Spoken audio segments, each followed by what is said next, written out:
The video herein will shine a light on 30 medical technologies that are or were suppressed to some degree. Before we begin, I would like to make a disclaimer that I am not officially a doctor. Additionally, I am not recommending using any of these remedies in place of talking to a medical expert. This video is meant for entertainment purposes. I'm also excluding technologies that are suppressed only in North Korea, otherwise we'll be here all day. Starting with the conventional, it will come as no surprise that numerous highly religious nations forbade their citizens from acquiring contraceptives, leading to an avoidable rise in STDs and unplanned pregnancies. Since the takeover of Afghanistan, the Taliban have banned the distribution of contraceptives, threatening store owners with death if they do not comply. Mercifully, it's not all doom and gloom as resistance continues, mainly in the Panjshir Valley.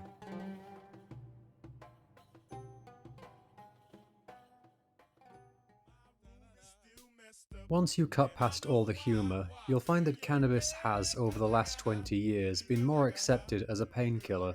This image shows how different nations regard cannabis. Cannabis is also used for children with seizures and neurological issues. When used in children, THC is taken out of it. Cannabis oil is used both orally and topically for treating illness. Interestingly, the part of the brain that becomes more active during cannabis use is the same part of the brain given special mention in various statues from ancient times. Though often regarded as a dangerous narcotic, researchers have said that it can help people overcome their addictions. In March of 2012, Terry S. Kurbs and Paul Orjan Johansson, may not have pronounced that right, shared their findings that a single dose of LSD, in the context of various alcoholism treatment programs, is associated with a decrease in alcohol misuse. It doesn't stop there, as research from 2018 performed under the watchful eye of Ivan Esquerra Romano points to ketamine being able to help people overcome addiction. If only this was more widely known, cities such as San Francisco might not look like this.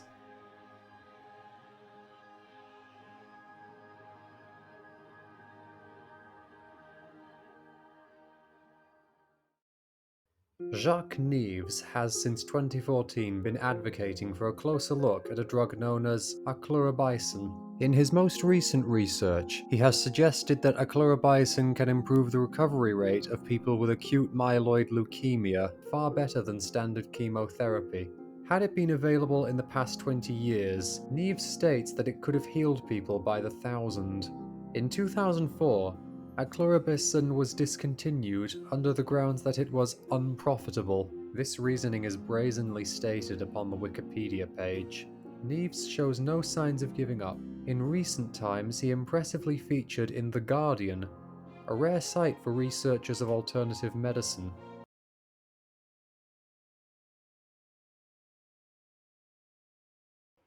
Perhaps the oldest example on this list, Chinese alchemy, known as Weidan for outer healing and Naidan for inner healing, were outlawed in 144 BC by Liu Pingli, under the pretense of it being nothing more than a way to create counterfeit gold, with execution being a sentence for those who defied him.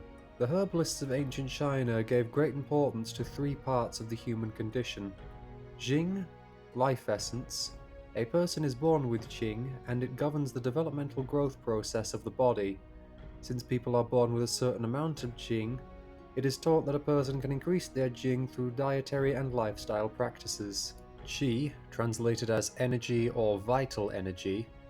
Qi energy results from the interaction of yin and yang. A healthy body is constantly circulating Qi. Shen, translated as spirit, mind, or spiritual energy.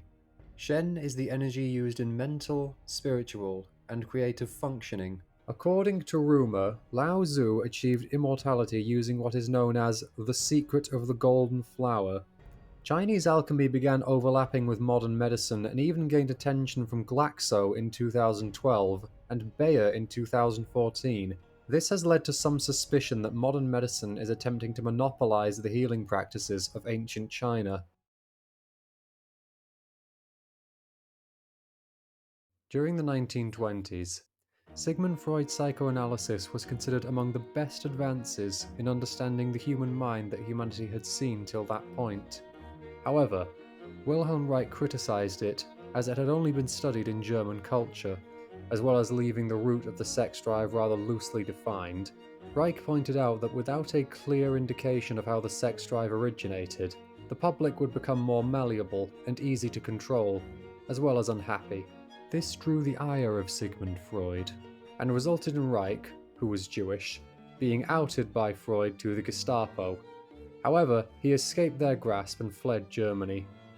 Reich wrote books after that point that gave a more 2020 view of the sex drive, citing that it is part mental and part physical, although given some of Reich's actions, I take his ideas with a grain of salt, not that Freud was much better.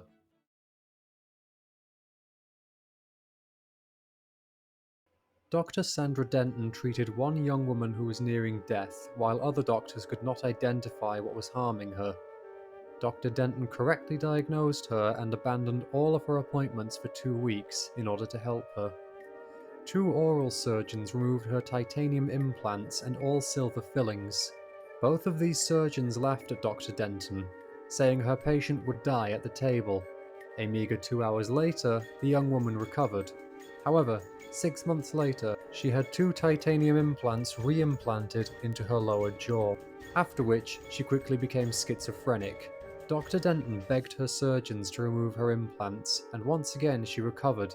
Years later, the woman has a normal, stable life. Afterwards, Dr. Denton and Dr. Hal Huggins lost their medical licenses for daring to state that mercury was not a good filling for people's teeth.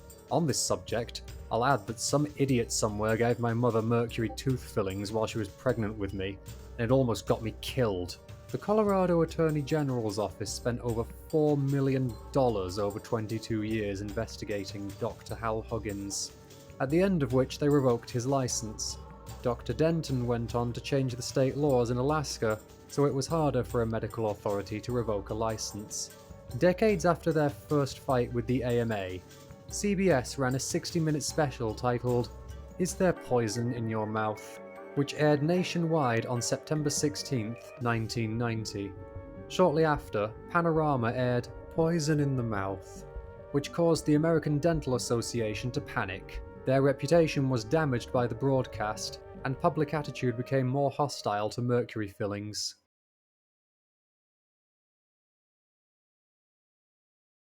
Though most commonly known for his writing, Stephen Fry joined hypnotist Derren Brown in helping demonstrate the effectiveness of hypnosis to turn people into unwilling assassins, lending credence to the claims of Sirhan Bishara Sirhan. Before the killing of Stephen Fry, however, the unwilling shooter Chris got into a freezing cold bath and said of it that he didn't feel remotely chilly. Okay, we're going to bring you out, but before we do, what's that like at the moment? Awkward, like Awkward this. position, but apart from that, Yeah, it's fine. absolutely fine. The water is now 1.4 degrees away from turning into a solid block of ice, and his heart rate has dropped to 85 BPM.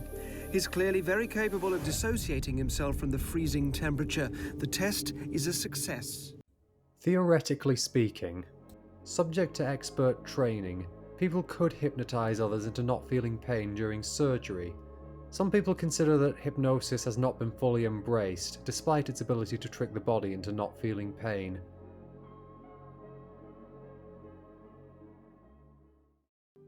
A word of warning: don't listen to this if you're driving or operating machinery. The practice of binaural healing revolves around playing a different sound in each headphone. In doing so, the brain will interpret the sound as being the difference in between both of them.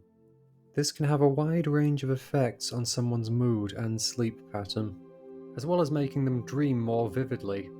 In some cases, they can make you very relaxed, and even put you to sleep. But don't take my word for it.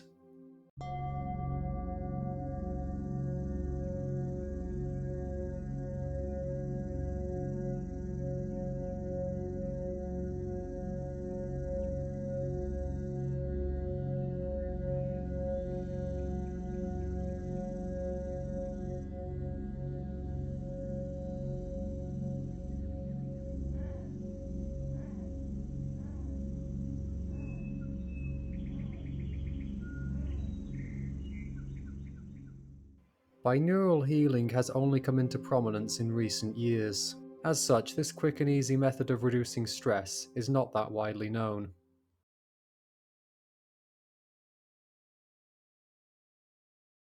Invented by Dr. Gutstein, the R.D.I. Relationship Development Intervention Program has seen very high praise for reducing the symptoms of autism and helping those with it gain emotional stability. I should know, I've been using it for 2 decades. Indeed, you have said program to thank for this video. What I've seen time and again is the disdain governments have towards the R.D.I. program, for what I'd term bad faith reasoning, and the depraved things they'll do to stop people gaining access to it. It focuses on engaging the emotional part of the brain without being obstructed by the autistic condition.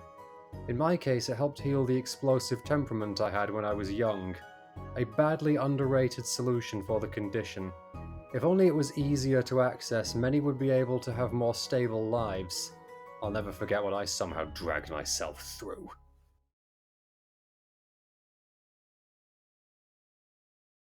Standing for eye movement desensitization and reprocessing, EMDR is a tactic for reducing the symptoms of PTSD. I've used this, and it does a good job of stopping me replaying instances of emotional abuse. EMDR is as simple as closing your eyes, preferably on a full stomach, and patting your knees in quick succession while thinking about the traumatic experience, in order to coerce the brain into not focusing on them, or following someone's finger with your eyes to do the same. Until 2018, EMDR was not considered to be based on evidence, going almost 3 years without being fully embraced. I still say it's too little known.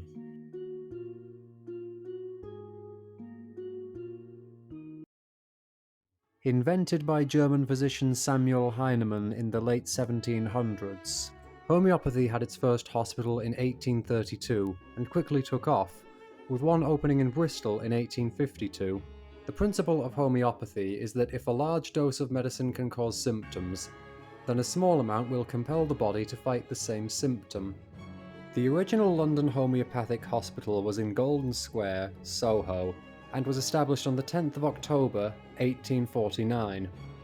To quote History of the Royal London Hospital for Integrated Medicine, the hospital's first great success came in 1854, when a cholera epidemic broke out in Soho, originating from the water of the Broad Street pump. This is the infamous epidemic that came to an abrupt end when Dr. John Snow removed the handle from the pump. At that time, the London Homeopathic Hospital was the closest hospital to the pump, and achieved remarkable success in treating the victims of the epidemic. The hospital's mortality rate was 16%, compared to 53% at the nearby Middlesex Hospital, though the practice didn't last as many as 100 years, with the last homeopathic hospital closing in 1920. Homeopathy is recognised by the government of India, with thousands of practitioners. Over the last few years, there has been a growing interest in homeopathy, as well as advocacy for new research into it, partly because of people believing it could not have gained such traction if it didn't have merits. Krebiozen is a serum made by Dr. Stephen Jurovic, which is created to release an antiblastic hormone into the bloodstream.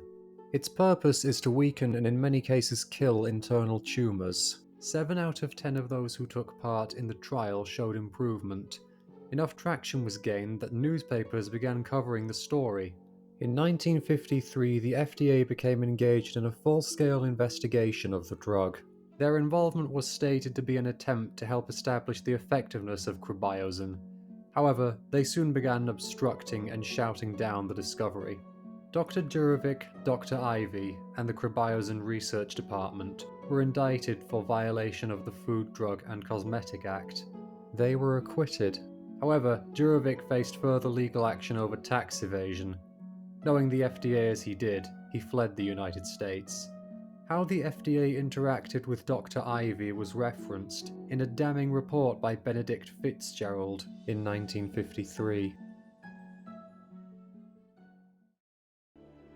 Renowned for their buildings and religious art, ancient India has, in recent times, been thought of as possessing medical technologies that were long considered impossible for their era. In his coverage of ancient Indian statues and buildings, Praveen Mohan has highlighted many depictions that seem to suggest that in the far past, the Indian cultures had an in-depth understanding of the reproductive cycle, with over 20 statues indicating they were far better informed than we thought. Let's take a look at this ancient carving. It's just brilliant. We can see a pregnant lady, and the baby is going to start coming out any minute now. Look at the woman's face. She's gritting her teeth. We can almost hear her grunts, trying to push out the baby. Look at the clothes on the rest of the women. You can see them clearly. But for this woman, it's not there because she can deliver anytime now. But you know what's really fascinating to me? She has a safety net between her legs. Look, if the baby suddenly falls because of gravity, there's a safety net to hold the baby and make sure the baby does not hit the ground. Now, the pregnant woman's arms are on the shoulders of two other females who are helping her push the baby out. But there's another woman, a doctor, thinking. See how they've shown a finger on her face, a classic expression of trying to decide the right course of action. Perhaps the baby is not head down, it needs to be turned. Here's another woman clearly holding some medicine to reduce the pain of labor. In a more recent video, he's covered the topic of whether or not ancient India was performing surgery, citing these statues as indications that surgical operations did indeed take place there, ranging from life-saving to cosmetic. This is a giant carving of a breathtakingly beautiful woman, but experts are not able to explain who she is. Look at this line exactly in the center of her body. See how it is shown as a thin bump protruding from her skin. Today, this is exactly what the doctors call a traditional thoracic incision. When surgeons operate on a patient's chest, this is the traditional way of cutting to start the surgery. And a few months after the surgery, this is exactly how the skin heals and the scar looks. But how could they carve this detail in a 9th century temple? Did this woman undergo some type of surgery 1,200 years ago? In the thinking of some, stem cell research could serve to restore damaged cells and tissue, and may halt or even reverse damage or loss to neurons of the brain, replacing these with new ones from stem cells. This could improve the quality of life.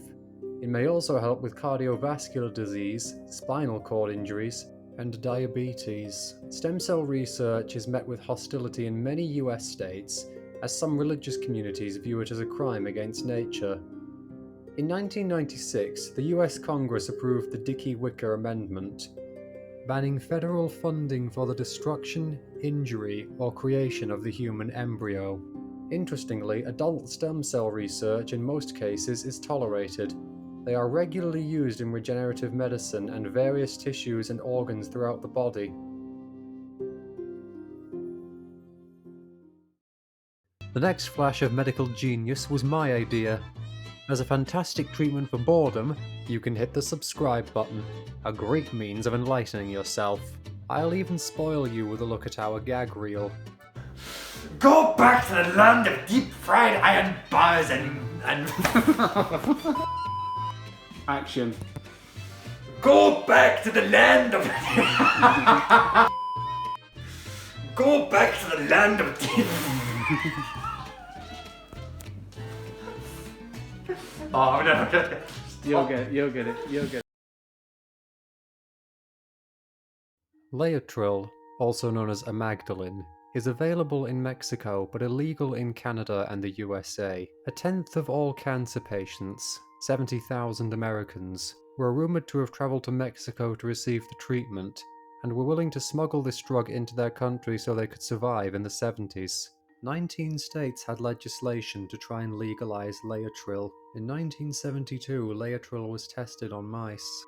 The documentary Second Opinion states that the United States government denied the clinical trials. which said that injections of 1,000 milligrams per day of Amygdalin for 2 to 15 weeks failed to destroy spontaneous cancer in mice, but it caused an inhibition in about 50% of the tumours. This means that this medication inhibited the development of new tumours on lung metastases 11% against 89% in mice. The health of the animals was a lot better than those who did not receive Amygdalin. In 1974, Ralph Moss became a scientific writer at Sloan Kettering and received letters from the public complaining about why Laetrile was not legal in America. According to the documentary, in one study done by Dr. Segura, 80 to 90% of the animals that got only saline solutions would get a spread of cancer to the lungs, whereas those animals that were given Laetrile got only a 10 to 20% spread of cancer.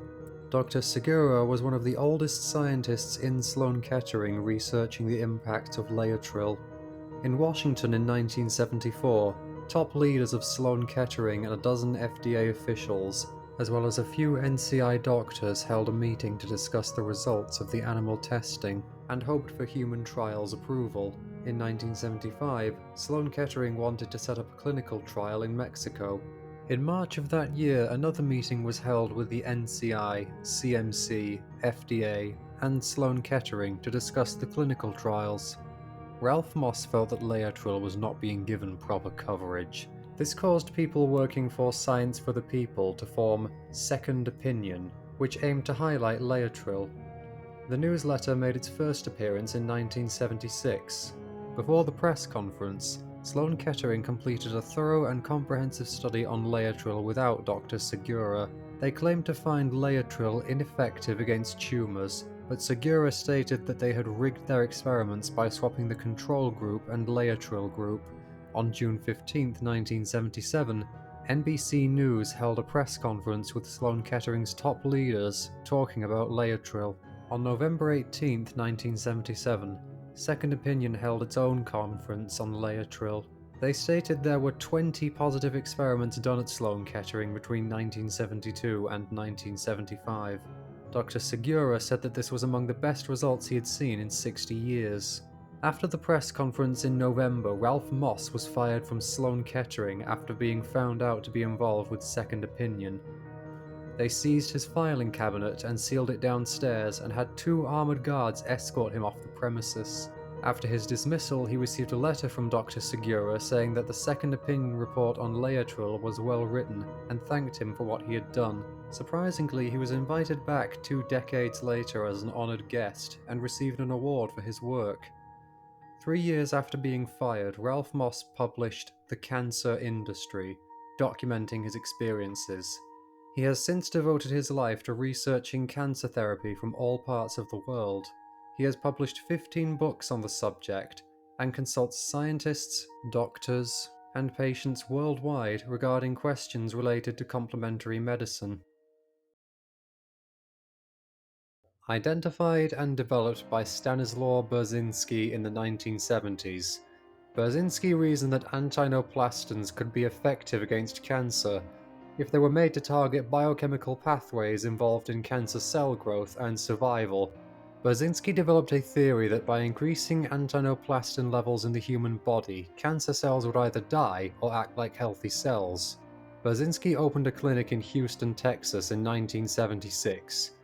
According to one source below, in 1996, at a congressional subcommittee hearing, a police officer testified with his daughter by his side that his daughter's twin developed brain cancer, and her doctor said that she could either go home and pass away or take chemotherapy and radiotherapy together. The chemo and radiation caused second-degree burns to her scalp. After 6 months, she still had cancer, but her father refused to give up and turned to Berzinski. He learned that Berzinski had been labeled by the FDA as a fraud, but defiantly decided to give his daughter the treatment anyway. 18 months after the Antinoplastons treatment, they took her off and found that she was free of cancer. Within a month, though, the cancer was aggressive again, forcing them to put her back on the treatment, against the advice of the mainstream doctor. After 9 weeks on the Antinoplastons treatment, the tumours were completely gone again, but the effects of the chemo and radiotherapy together caused her severe brain damage. Her family comforted her as she died of neurological necrosis. Her autopsy showed that she was completely cancer-free. Out of 52 cases of the cancer that she had, she was the only patient that was cancer-free when she passed away. In our research, this part was by far the saddest. From another source, this is recounted. Dear Judge Simlick, I want to tell you about my son, Russell W. Allen, Jr. He's 11 years old. When he was 7 years old, he was diagnosed with a brainstem tumor. They gave him no chance to live. This was July of 1992. I found a doctor willing to operate, Dr. Epson, in New York. He removed 50% of the tumor. Russell received paralysis on the left side of his body as a side effect. Then he had 28 days of radiation, which he now has hearing loss and teeth problems because of it. During radiation, that 50% and an additional 20% grew back. They gave him 3 weeks to live. This was September 28th, 1992. On October 8th, I met with Dr. Berninsky, and my son started Antinoplastons treatments. In May 1993, the tumor had shrunk 60%, and again, in September 1993, it shrunk another 35%, and now they think the remaining 5% is just scar tissue. He is back in regular school, playing like a regular boy. He never was sick during the treatment, nor has he ever had any side effects. The scar tissue does still illuminate or glow, so there is still live cancer cells, but if you stop Dr. Berninsky from treating my son, he not only will die, but so many other people as well. We know all the medical field has right now is medicine to prolong death. I have heard that the only reason why some people want to stop Dr. Berninsky is that drug companies would lose money on so-called prolonging life drugs. If there was a cure. Please, I don't want to burden you with this letter. I know you are very busy. When you bring down your decision, please keep my son Russell and all the other people on your mind and in your hearts. God bless you during this hard decision. It's up to you and God now. In the 1930s, Dr. Gerson's therapy became known to the public first as a treatment for tuberculosis and later as a treatment for cancer, using minerals, enzymes, and other dietary factors. The diet comprised of organic vegetables to help improve the health of the user. The fruit and veg were low in salt and high in potassium, supplemented by the addition of certain substances to help correct the cell metabolism. This would take place alongside enemas to remove toxic substances from the body. In 1947 and 1959, the National Cancer Institute looked at 60 patients treated by Dr. Gerson. They found the information Dr. Gerson had did not prove the regime had any benefit. In 1958, his medical license in New York was suspended for 2 years. Following this, his treatment was mostly forgotten. However, in 2009, Carrie Dugo was diagnosed with stage 3 breast cancer and endured multiple surgeries and chemo, and was placed on antibiotics, which caused her to feel depressed. She researched and stated that the Gerson therapy helped her overcome her depression. She also lost the infection. Her cancer faded, and she still uses the diet and enemas every day.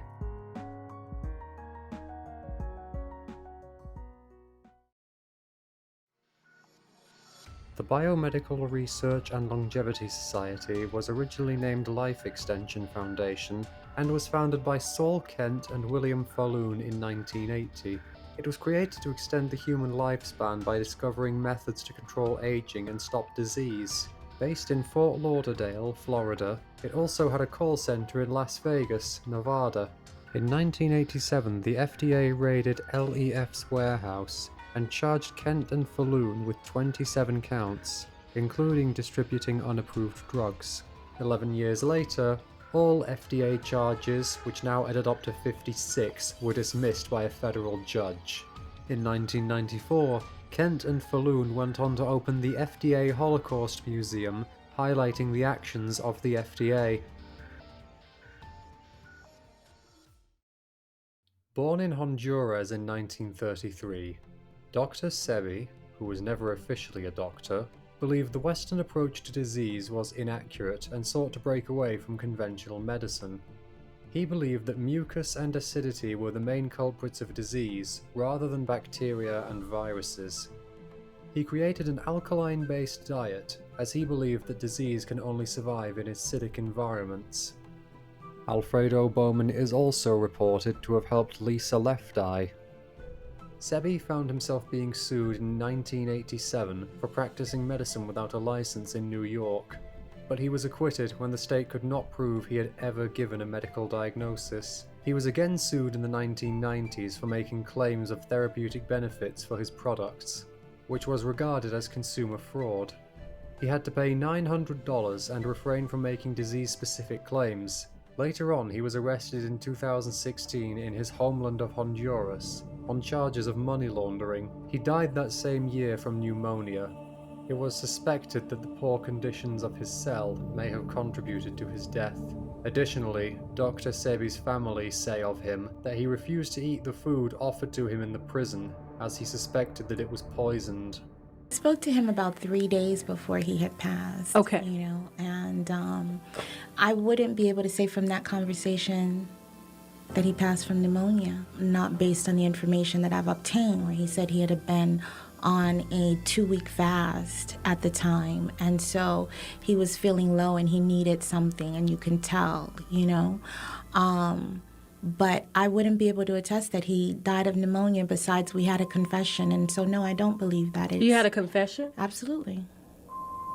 Absolutely. A confession as to like how he actually died, or as to how someone participated in his death. After his death, his theory took on a prophetic light, as this research shares many of his conclusions.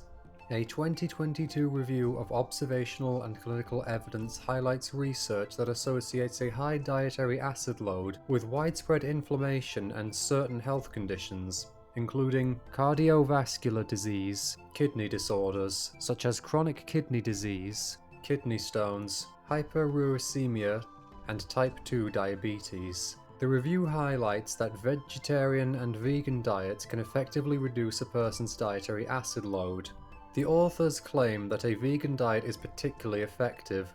However, the authors did not study the Dr. Sebi diet, and they emphasize that further research is necessary to understand the full effect of plant-based diets on a person's dietary acid load. Dr. Sebi also helped the musician Nipsey, who praised him and stated he was planning on creating a documentary regarding how Dr. Sebi died. I take his products for sure. I'm working on doing a documentary on the trial in 1985.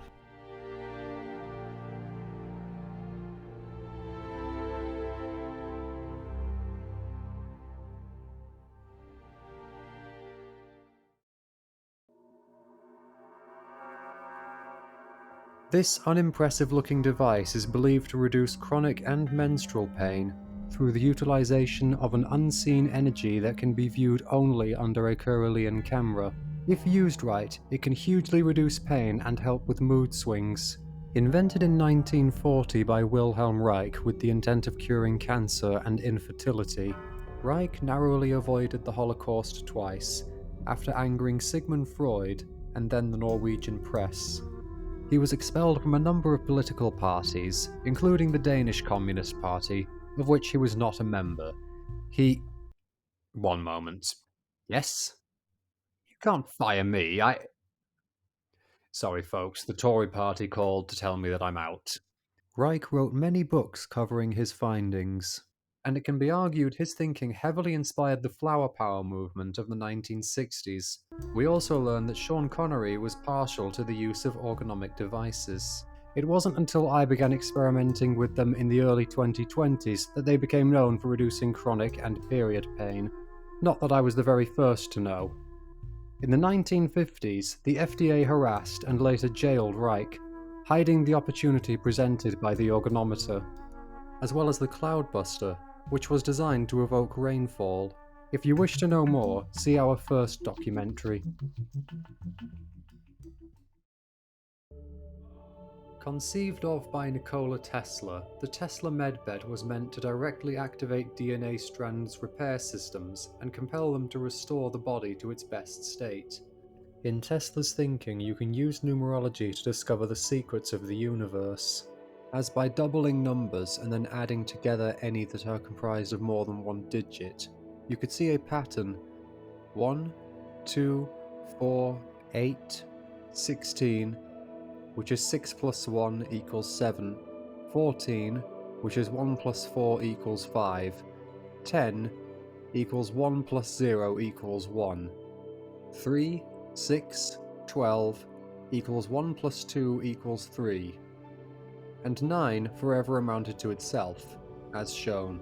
The descriptions give a remarkable resemblance to what was seen in Ridley Scott's Alien, and were reputed to be able to reduce the effects of aging and stop almost any disease, even regrowing limbs. The Delaware Tesla MedBed Center has been helping promote and offer what they refer to as biophotons, and have received warnings from the FDA for doing so. They report the use of fine naturally activated stones, activated fine metal, grout sand, and wax were instrumental in treating cancer, dementia, and chronic pain. At the Delaware Center, treatment is available via either the MedBed or individual devices. It's a lot to believe such an invention exists, but if anyone could pull it off, Tesla is the man. Invented in the 1930s, the Rife microscope discovered a weakness of cancer, while the Rife beam exploited it. The scope worked by observing disease cells at 17,000 times the zoom of its competitors. Being a light-based microscope, it was able to observe cells without killing them, and see their natural colour at the microscopic level. As Rife knew the relationship between colour and sound, he could glean from this what sound would kill the disease. At the University of Southern California, Rife's beam cured 14 out of 16 terminally ill patients, according to pathologist Alvin G. Ford. Both inventions received high praise from high-ranking medical experts, such as Dr. Milbank Johnson. In the 1930s, the AMA, under Morris Fishbein, funded a lawsuit against Rife and his research, which sank Rife financially, even though the AMA lost the case. However, the Rife beam and scope came back into public focus in the 1960s, with help from John Crane and John Marsh. Marsh stated on tape that his wife was cured of stage 4 cancer. Now, way back in 1953, I met a man by the name of John Crane at Convair Aircraft Company. I told him, I said, look, I got a wife that's dying and I need your help. And so I got him out of his cocoon, so to speak, and I told John that, I said, look, maybe this old instruments laying around loose, let's rejuvenate one of them and see if we can get my wife well. And I treated my wife, and by darn, all of the pain left her and she got well. Now this I thought was a very good idea.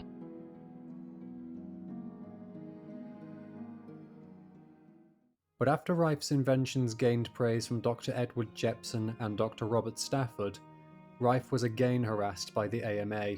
Marsh and Crane were arrested after a raid on their lab was performed without a search warrant. This sent the Rife beam back into obscurity. If you want to know the full story, see our documentary on the subject. The French-born scientist and researcher Gaston Naessens created the beam after working for over 30 years in Quebec, in a privately financed lab. Having begun his research in the early 1970s, Naessens went from developing the somatoscope, which had an uncanny resemblance to the Rife beam, to creating the Naessens beam.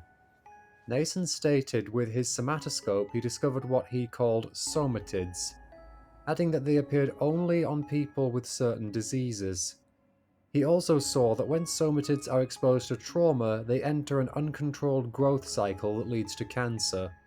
The 714X was made to stop the negative effects of somatids. Naessens at one point was arrested as an accessory to murder when someone refused to have ordinary cancer treatment instead of his inventions. However, he was acquitted. The FDA banned the sale of the 114X and jailed one person for importing it. On the bright side, Canada allows its use via prescription. Not a great look for the land of opportunity. Born in 1912, The Italian engineer Priore invented an electromagnetic machine that was rumoured to cure various disease processes in animals and humans, including cancer patients. The technology was also acclaimed to be able to penetrate and rearrange diseased or malfunctioning DNA cells in the human body, resulting in a total remission of terminal cancer tumours. Priore patented his device in the US as well as in Paris. He was inspired to build a larger working machine in the interest of healing his sister, who was suffering from cancer. It was reported that several unapproved modifications were made to the larger machine without his knowledge, resulting in significant delays in making it operational. Ultimately, his sister, who was suffering from terminal cancer, passed away before the device was complete. It was also reported that all financial support was abruptly stopped without any public reason near its completion. It was said that significant pressure was placed on the finance to cease and desist support for the project, or else they would face prosecution. Priore worked for 25 years between 1950 and 1975 in Bordeaux, and built a series of electromagnetic devices producing a strong magnetic field of 600 Gauss, 60 MT, or more for the purpose of treating cancer and disease. His last device was funded by the French government. Yes, really. With the help of one-time Prime Minister of France, Jacques Chaban-Delmas. Priore also built a large device, M600, for the purpose of treating people with cancer.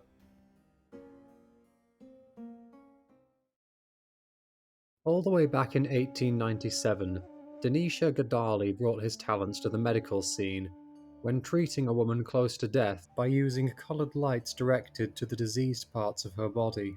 Using a blue-coloured glass bottle and a kerosene lantern to shine the light. And before you ask, no, he didn't take her out clubbing. Gadali hypothesized that the body contained oxygen, hydrogen, nitrogen, and carbon, and were colored blue, red, green, and yellow. In the case that the four colors are imbalanced, the body becomes sick, and the spectrochrome restored it back to its normal harmony. You may have noticed a pattern here. In 1931, Gadali was taken to court for second-degree larceny charges. He put up a fight in the courtroom and was able to call on surgeon Kate Baldwin, who testified that using his inventions she had treated glaucoma, TB, cancer, syphilis, and a very serious burn case. The prosecution was not able to prove fraud, and he was found not guilty thanks to Kate Baldwin's actions. As Hitler and the Japanese Empire finally keeled over, the spectrochrome was discredited by the FDA under the reasoning of it was aluminium slide projection mounted on a stand. Gadali was charged with advertising his spectrochrome across state lines, and again he was in the dock. He lost the case when a patient of his had a seizure in the courtroom while claiming he was cured of them. Gadali Denisha was heavily fined and his books were seized, as well as being put on 5-year probation. One day after said probation ended, he founded the Visible Spectrum Research Institute and sold lamps labeled as having no curative or therapeutic value. In 1951, the AMA arrived at his lab, laid out every one of his machines onto his lawn, and smashed them into pieces with a sledgehammer in full view of Mr. Gadali, his neighbours, and his patients. Denisha, who wanted nothing more than to heal others, received 3 years in prison aged 78. In 1958, the government obtained a permanent injunction against shipping the spectrochrome across state lines. But Denisha, age 85, continued selling the devices in New Jersey. His longevity could give Christopher Lee a run for his money. After his death in 1966, age 93, his sons took over the institute and had it renamed Denisha Health Society, a non-profit educational organization. To this moment, they still sell light therapy books, as well as instructions for building an inexpensive spectrochrome from a light bulb, cardboard, and coloured plastic sheets. Even now there exists an injunction on the spectrochrome under US law. Despite the actions against him, Gadali's teachings live on in others who work in specialised light therapies. You can still get a chromotherapy course at the Westbrook University in New York. This information is courtesy of Stephen Ross, PhD. In the books The Waves That Heal by Mark Clement and The Secret of Life by George Lakhovsky, reference is paid to the multiple wave oscillator. In 1983, Ross met with men named Phil and Ali. Phil explained to him that the MWO was effective in alleviating physical health problems. Its uses didn't stop there, as he also found that the MWO helped with meditation. In Ross's recollection, the device was only the size of a briefcase, but sounded as though bacon was sizzling in a pan. Ali mentioned that they had been using the MWO to heal family members and friends from diseases such as cancer. The MWO was invented by George Lakhovsky and shares many traits with the Rife beam. You could make a drinking game out of it at this point. Lakhovsky worked as a professor at the Sorbonne from 1894 to 1932. In Lakhovsky's understanding, the diseased cell can be corrected by sending into the body the frequency it would emit if it was healthy, and this would correct the diseased cells, which would then be able to fight off the sickness in the body. From this basis, Lakhovsky began research into cancerous plants. According to Ross, he was able to repeatedly demonstrate that his theory of electromagnetic waves was effective in the fight against cancer. In 1923, he created the first MWO, which in fact predates the Rife beam.